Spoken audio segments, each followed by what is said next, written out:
Кызматтык унаа алуу депутаттардын эрмегине айлангандай. Эл өкүлдөрү бир туруп кызматтык унаадан баш тартышат, бир туруп кайра мингизи келип, жабык эшик артында машинанын жакшысын тандап да үлгүрүшөт. Шибегени капкага талбайсың дегендей эле депутаттардын бекинип алып тандаган унааларынын маркасы тар чөйрөдө айтылып ачыкка чыгып калды. Узун кулактардын айтымында эл өкүлдөрүнө Лисиан L7 жана L9 унааларын сатып алуу пландалып, жалпы парламенттин колдоосун тапты дешүүдө. Бизге маркасы бейтаныш бул өзгөчө унаалардын болжолдуу баасы $40,000 башталып, өкүлдөрүбүз орусча айтканда элитный транспорттар менен ишке каттап калышат экен. Туура эле кыргыз элитасынын каймактары статусуна жараша элитный унааларда жүрбөсө болбойт. Бирок коомчулук бар, элдин пикири деген түшүнүк бар. Ошол депутаттарды шайлаган элдин бир тарабы эл өкүлдөрү четтен алабыз деп жаткан элитный унааларына каршы пикирин билдирүүдө. Парламент жалпы журтка үлгү болуп, өлкө экономикасын көтөрүү максатында атамекендик өндүрүштөн чыккан унааларды алуу демилгесин көтөрүшсө, коомчулук колдоп алмак дешет. Депутаттардын талаш жараткан кызматтык унаа маселеси кененирээк кесиптешимдин материалында. Депутат кыздарыбыз, келиндерибиз, балдарыбыз жанакы маршруткадан түшүп, анан мындай жөө басып келет да. Анан шапкамды булдый басып көрүнбөй мен басып машина менен кирем. Жогорку кеңештин депутаттары кызматтык унаасы жок жүргөндөн уялдыбы айтоор бул маселе кайрадан козголду. Парламент жабык эшик артында талкуулаганы менен депутаттар кандай унаа тандаганы ачыкталган. Массалык маалымат каражаттары эл өкүлдөрүнө Лисиан L7 жана L9 электромобилдерин сатып алуу пландалып жатканын жазышкан. Анын болжолдуу баасы $40,000 башталары, ар бир унаага айдоочу алынары белгиленген. Бул маалымат коомчулукта талкуу жаратып, наразычылыктар айтылган. Андан көрө ушул акчага тез жардам унааларды алсаңар жарашмак. 2-3 жылда талкаланат. Кайран акча. Мамлекеттик кызматкерлерге мамлекеттен унаа берилишине каршымын. Милиция, МЧС, доктурлардан тышкары. Анткени чиновниктер итак эле бай жана алар өздүк унааларын эле колдонуп, ал эми мамлекеттик унаалар үй бүлөсүнүн кызматында болот. Дагы баса белгилеп кетчү нерсе. Бизде карапайым элде эмес, ошол чиновниктерде түшүнүк келелек. Мамлекеттики бул элдики деген. Бизде мамлекеттики бул эч кимдики деп талкалап карабай коюшат. Өтө кымбат унаалар, арзан унаа минсе болбойбу, сапаты жакшы. Бизден чыккан автомобилдерди алсын, элге сатып жатасыңар. Депутаттар элден чыккан, эл менен болсун. Ар биринде 2ден, 3төн биздин түшүнүгүбүзгө кирбеген кымбат машиналары бар.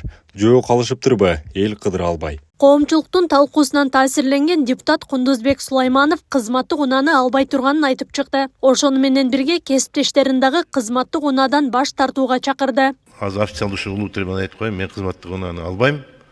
Ошол эгер туура көрсөңүздөр, мени мындай популист болуп атат деп ойлооңуздар, мени мындай ачык болуп атат деп ойлооңуздар. Мени ушул мага деген кызматтык унаанын ордуна айыл өкмөттөргө берели, менин округумдагы же болбосо бир социальный объекттерге берели.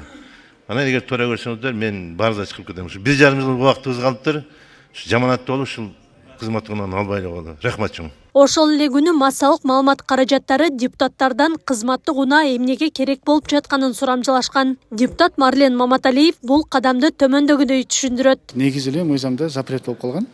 Баягындай только Бекешевка, анан даже аялдардыкы жүргөнгө болбой турган болуп калганда, ошону оңдоп койдук. Жалпы кабыл алынды да, конкретно мына 90дун баардыгына бериле, 90дун баарына алынсын деген маселе каралган эмес. Жалпы эле общий разрешение берилген да. Иман трактовкасын ким кандай түшүндүрүп айтып койду, ким кандай СМИде чыгып кетти, бул башка маселе да. Маркасы белгилүү болдубу? Ал деле сүйлөшкөн эмес, мен билбейм ким аны чыгарып бирди. Ал жерде мисалы биз жазган жерде мындай машина алсын, андай машина алсын деген да сөз болгон эмес.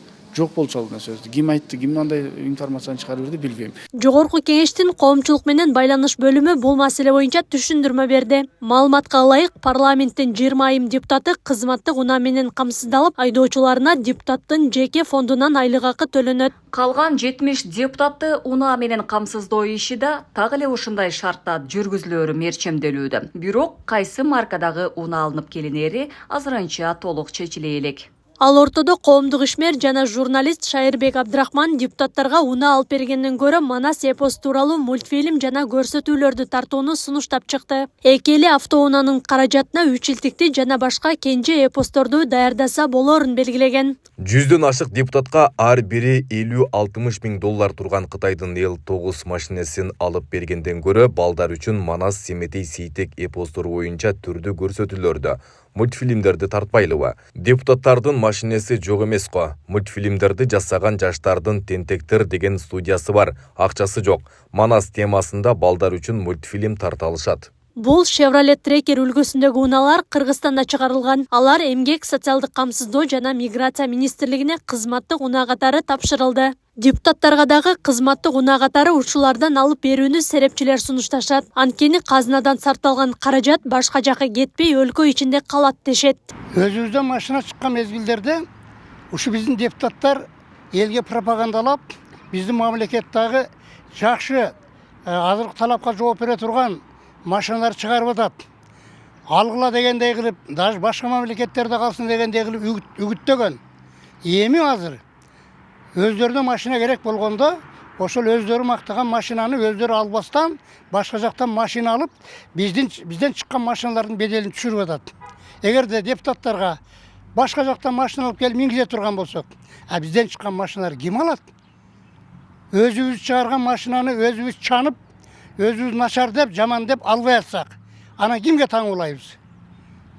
Шунчалык зарык болуп, шунчалык керек болсо, алып минсин ушу өзүбүздүн чыгарган машинаны. Ошондо карапайым эл дагы, башка мамлекет дагы депутаттар минип атат.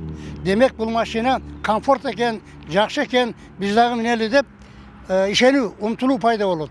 Буга чейин президент Садыр Жапаров Жогорку Кеңештин депутатынын макамы жөнүндө мыйзамга киргизилген өзгөртүүгө кол койгон. Ага ылайык Жогорку Кеңештин депутаттарына кызматтык унаа берүү тартибин министрлер кабинети аныктайт. Ал эми унааны пайдалануу тартибин парламенттин ички жобосу менен жөнгө салынат. Акылай Кырабаева, Күндеми жыйынтык программасы үчүн.